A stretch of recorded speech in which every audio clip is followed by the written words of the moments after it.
Greetings, everyone, and welcome to Universal Messages Reloaded 2025, where we discuss how the universe works with our emotions and how we benefit from the moon cycle.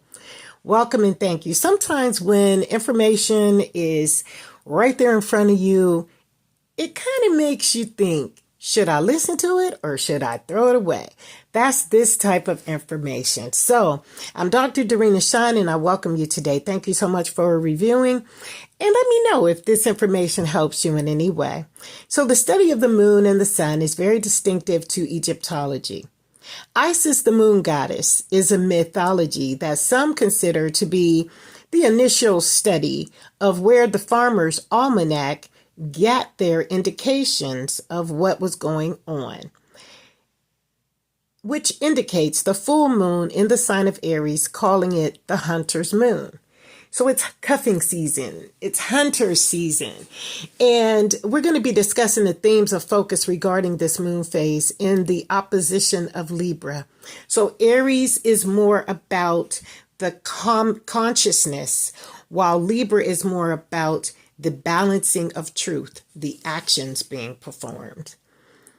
Aries refers to the Sabian symbol in the degree, which is just the actual degree itself in the zodiac astrology sign, and that would be the number 14. Aries is the first zodiac, which in astrology represents the head, the mind, the consciousness, the beginning. It can also represent the coiling near a man and a woman, signifying potential connection and also a challenge. So you never know what you're going to get, right? The interplay between the two subjects, one between the desire to act and then the emerging awareness with no guaranteed outcome. So this 14-degree placement is going to centralize the power, call forth the better understanding within relationships. It's time to communicate. So the serpent in biblical text represents persuasion, transformation, hidden forces, and wisdom is the opposition of the serpent's persuasion. This is where the Aries 14-degree placement must remind us that the serpent is near, but not always around. Again, meditate on this. The serpent is near, but not always around.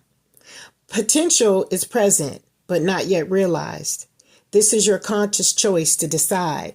So there can come a time where you make the decision. Are you trying? Are you hoping to do? Are you willfully desiring to do? Or are you actually taking the steps to move you where you are wanting to go? So one must move beyond the starting point to understand the world more clearly.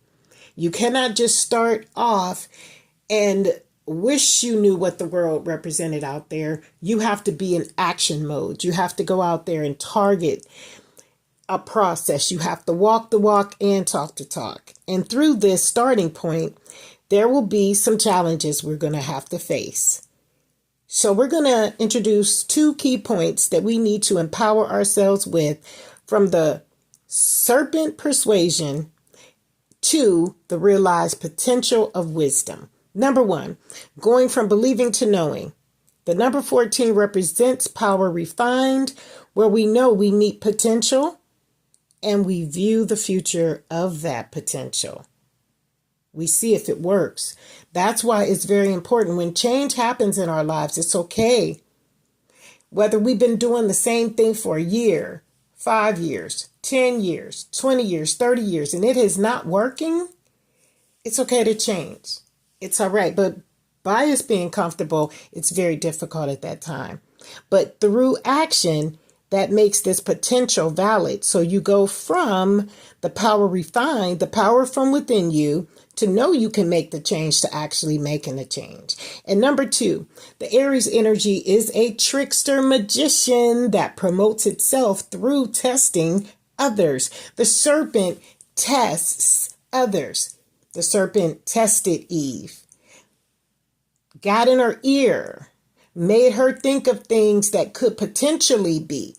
But when she put it into action and told her counterpart, that serpent coiled around, within, and throughout that entire biblical example of a relationship. So be very mindful of that. The energy is about testing others. Who gives the snake or the serpent the right to test? You do. This is what the mind can do. It can be a serpent or it can be wise. It can be intelligent or a fool.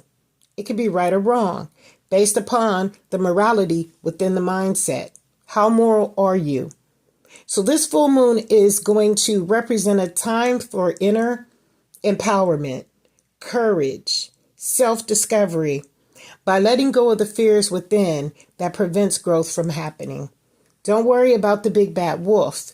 The big bad wolf is going to be there regardless if it's going to be there.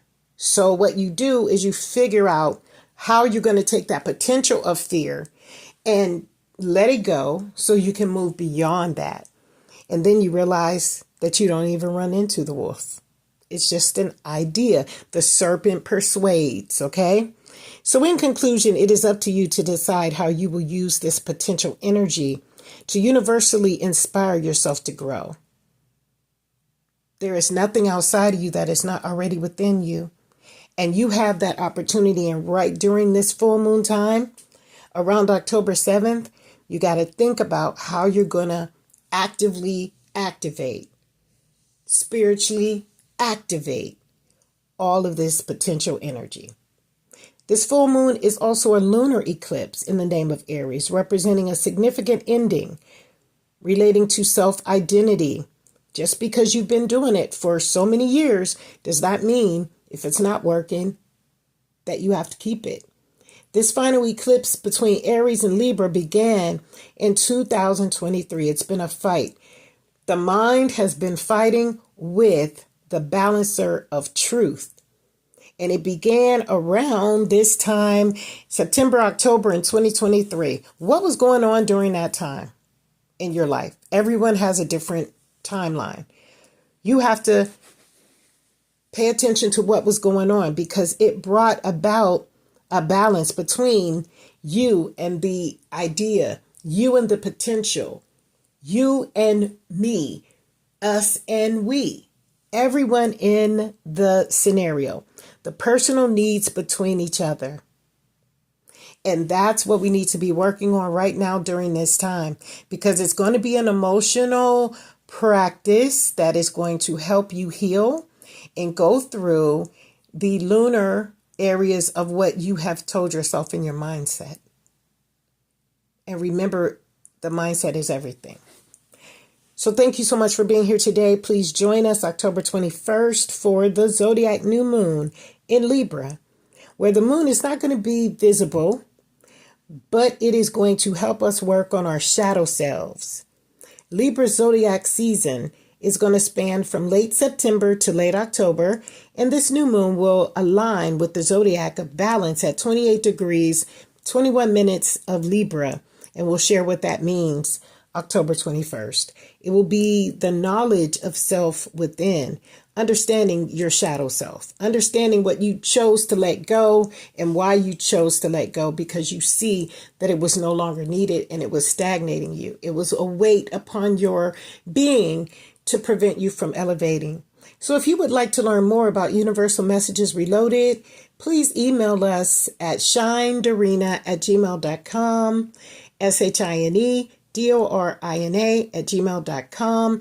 That is my official email, and where we can do a one-on-one consultation service for you, provide different alternatives to your situation, and schedule and price options will be available with returned email. So I thank you so much for being here with me.